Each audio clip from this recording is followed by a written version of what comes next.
آپ علیہ السلام کی عادت مبارکہ تھی کہ آپ علیہ السلام اپنی چیزوں کا نام رکھا کرتے تھے، گھوڑوں کا نام، اونٹنیوں کا نام، یہاں تک کہ بکریوں کا نام، تلواروں کا نام، کپڑوں کا نام۔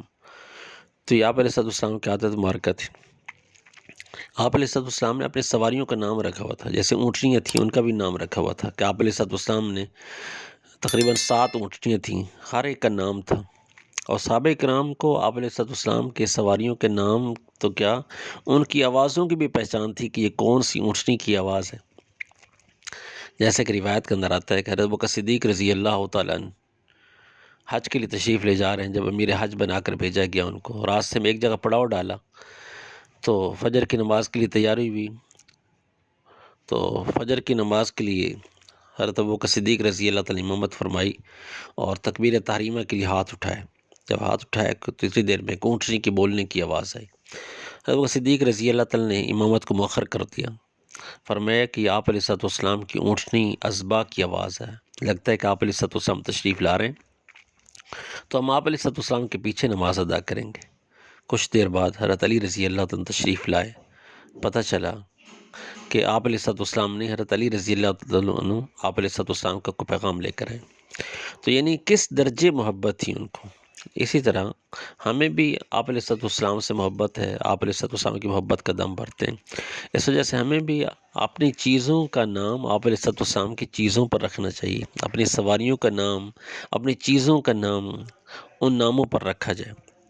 آپ علیہ السلام کی ایک اونٹنی تھی جس کا نام قصوہ تھا۔ آپ علیہ السلام نے ہجرت کا سفر اسی پر فرمایا، جبل رحمت کے قریب حج کے موقع پر آپ علیہ السلام نے اسی پر کافی دیر تک اپنی امت کے لیے دعائیں فرمائیں۔ ایک اونٹنی ہے جس کا نام صحابہ ہے، آپ علیہ السلام نے حضرت قدامہ فرماتے ہیں کہ آپ علیہ السلام نے اسی اونٹنی پر سوار ہو کر جمرہ کی رمی فرمائی تھی۔ ایک اونٹنی تھی جس کا نام جدعا تھا، آپ علیہ السلام نے حجۃ الوداع کا سفر، آپ علیہ السلام کا ایک اونٹ تھا جس کا نام سہریہ تھا، یہ ابو جہل کا اصل میں اونٹ تھا۔ غزوہ بدر کے موقع پر جب ان کو شکست ہوئی اور مسلمانوں کو اللہ جل جلالہ نے فتح نصیب فرمائی، تو آپ علیہ السلام کو مال غنیمت کے طور پر یہ اونٹ ملا تھا۔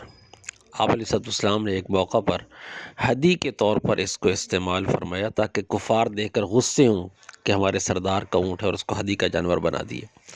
ایک اور سواری تھی جس کا نام ثعلب تھا۔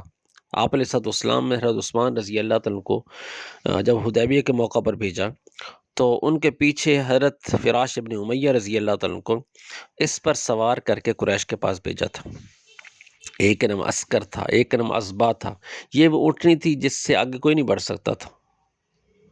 آپ علیہ السلام ایک دفعہ تشریف فرماتے تھے، ایک دیہاتی نوجوان آیا، اس کے پاس ایک اونٹ تھا، اس کے ساتھ مقابلہ ہوا تو وہ اس اونٹنی سے بڑھ گیا، تو صحابہ کرام کو بڑی ناگواری ہوئی کہ آپ علیہ السلام کی سواری سے بڑھ گیا۔